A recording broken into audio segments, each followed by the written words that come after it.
Welcome to Change of Bases. So the main topic in this lecture is how to, it actually is connected to representation of members of a vector space relative to two bases for that vector space. So these sets that we call bases, each of these sets that is referred to as a basis has the linear independence property, and it also has the spanning property. So the idea is that any member of that vector space may be represented as a linear combination of the basis elements. And here the idea is that you have not just one, but actually two such sets for a vector space, and you would like to take one representation and express that member in terms of a different basis. Okay, so this will require use of the linear transformation known as the identity linear transformation, and it will also require vector representation and matrix representation. So more specifically, let's assume we have two sets B and C, and that both of them are linearly independent and spanning sets of vector space V. So because we're given an explicit description here of the set made of V1, V2, V3 all the way through V sub n, then it immediately follows that the dimension of this vector space V is equal to n because we're using the information that there are n basis elements of one basis B of this vector space. So suppose that here we address the change of basis by defining a matrix, and we're interested on changing from B to C, and this would be a matrix representation here denoted as a matrix A with subscripts B comma C, meaning that this would be the change of basis matrix from B to C. And we're going to work with this matrix related to the linear transformation, the identity linear transformation I sub V relative to both of these sets B and C. More specifically, we're going to define the change of basis matrix as a matrix that is composed by having columns.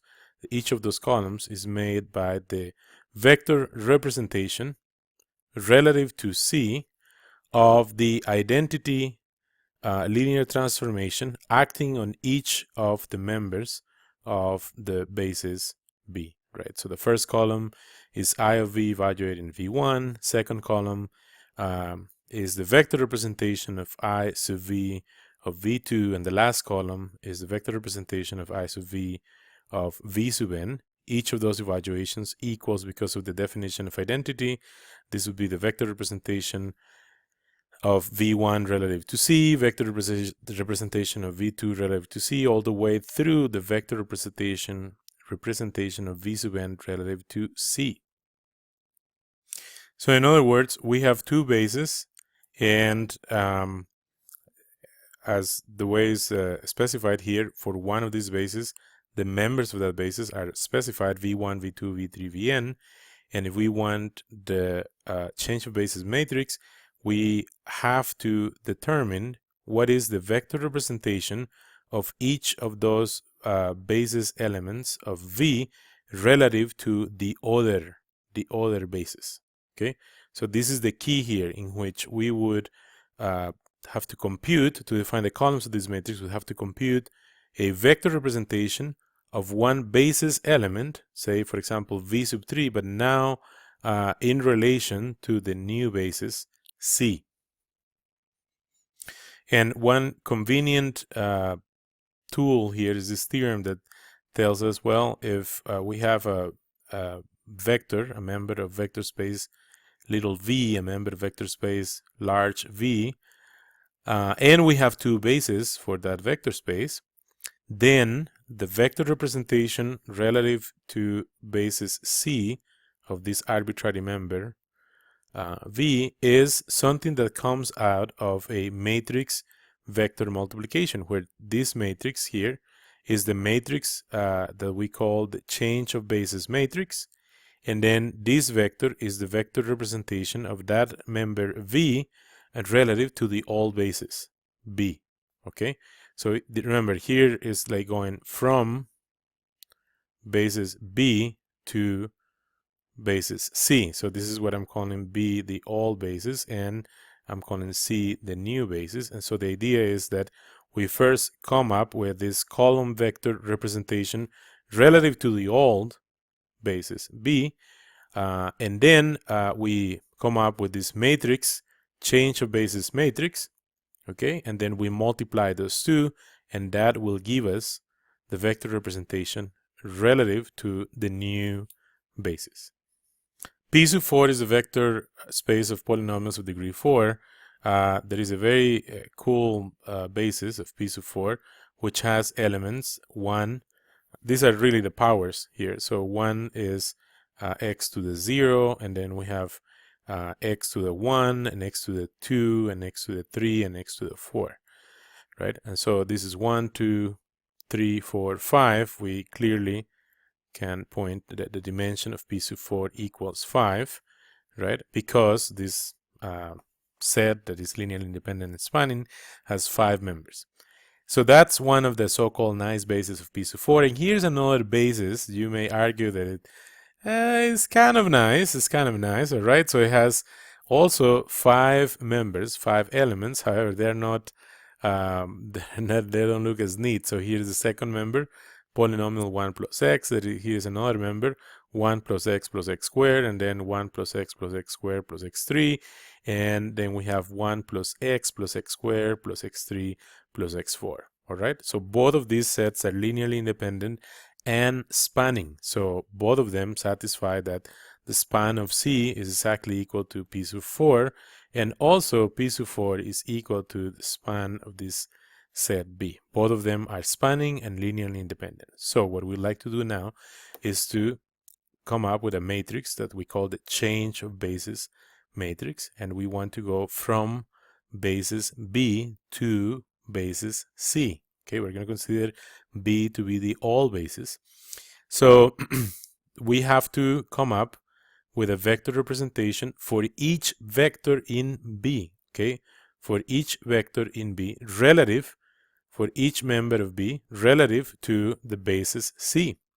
So the first order of things, as we note, okay, here's the one of the members of B is 1, and we wanted to express that in terms of the basis elements in C. So we can see that this is the same. So the idea here is that 1 is 1 times 1 plus 0 times 1 plus x plus 0 times 1 plus x squared plus 0 times 1 plus x squared plus x3, almost done, plus 0 times 1 plus x squared plus x3 plus x4. All right, so we could express 1 as this linear combination. There is a lot of zeros there, and those zeros are multiplying each of the members of this set C. So this vector representation, we're going to write these coefficients as a column vector. We have 1, and then 1, 2, 3, 4 zeros. 1, 0, 0, 0, 0. This column vector will be precisely the vector representation of this basis element 1 relative to the set C, which is exactly what we have here. Okay, so now let's move on to express the next element of this set B, in this case x. Express that element as a linear combination of the basis elements of C. So first we can write x as negative 1 times 1 plus 1 times 1 plus x plus 0 times 1 plus x squared plus 0 times 1 plus x squared plus x3 plus 0 times 1 plus x squared plus x3 plus x4. All right. So this is representing x as a linear combination of the elements of this set C. And because of this linear combination, we would say that the vector representation of x relative to this basis C is a vector that contains -1, 1, 0, 0, 0.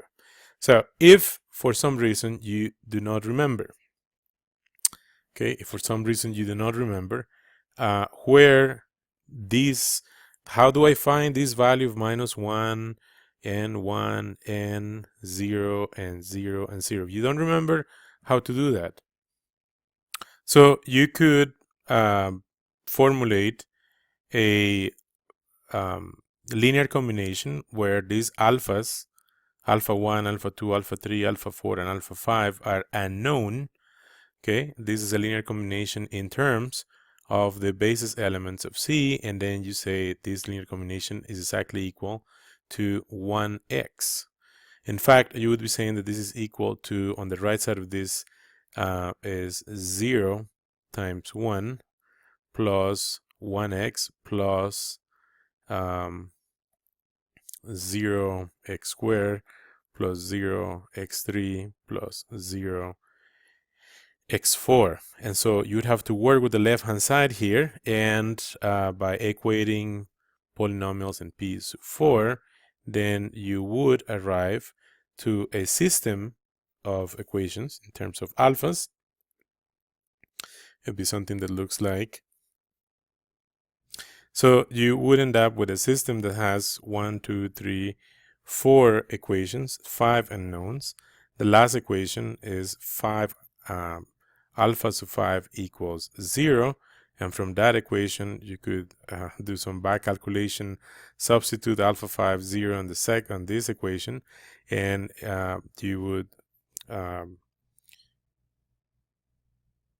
excuse me, there is an extra equation here missing, that is alpha 4 plus alpha 5 equal 0. So you would use the equation that says alpha 5 is 0 into this equation. Easily you would solve for alpha 4, finding that alpha 4 is 0. You could then substitute into this equation and solve for alpha 3, and you will find that alpha 3 is 0. And so what follows then is substitute into the next equation. Alpha 5, 4, and 3 are 0. Therefore, alpha 2 is 1. And with alpha 2 having the value of 1, okay, alpha 2 having a value of 1, and these three variables being 0, you can easily find that alpha 1 is indeed -1. So alpha 2 equals 1 and alpha 1 equals -1 is something that results from this linear system of equations. This is what you would do to find the values that make this linear combination true.